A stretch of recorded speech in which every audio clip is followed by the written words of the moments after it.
So when we talk about God is inspiring someone to write, again, like I'm trying to put myself in the shoes of someone that doesn't know the truth, someone who doesn't know the Bible. What is like? Is God possessing someone? So when it comes to the prophet Isaiah, did God possess Isaiah and moved his hand to write all of the letters and all of the characters in his prophetic letter? Is that what happened with Isaiah? So I'm digging out 2 Timothy 3:16 is a place that we would go, a clear place, because one of the things that we look at when we talk about the validity of Scripture, how do we know we can trust it? Yeah. We do look at the internal evidence. We say, what does it say about itself? That is not the only thing we look at. If that's the only thing you look at, that's called circular logic, and it's sketchy, and there's other religious systems that just have their own thing that proves their own thing because it said its own thing.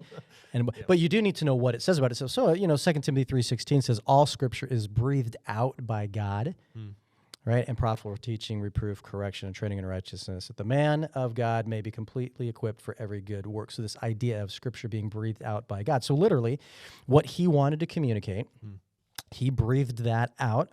I don't know how it all works because I'm not him, but he definitely uses the individual author's personality and character. I would like to point out probably the most important part is sarcasm.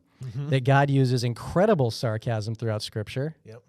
But through those different characters. And so that's how we get these different feelings as we read different authors. So Paul reads very differently than Mark reads or than John reads because they're different guys. I think that's probably the clearest example of that being played out is the Gospels, where they're all telling the story of Jesus on earth.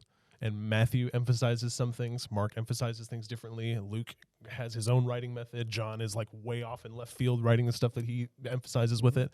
But they're all telling the same story. And not just the story, but like God claims about the Bible claims about the Bible, that this is God's breathed out what he wants to communicate. So it's not just Matthew writing about what he did with Jesus, which would be cool.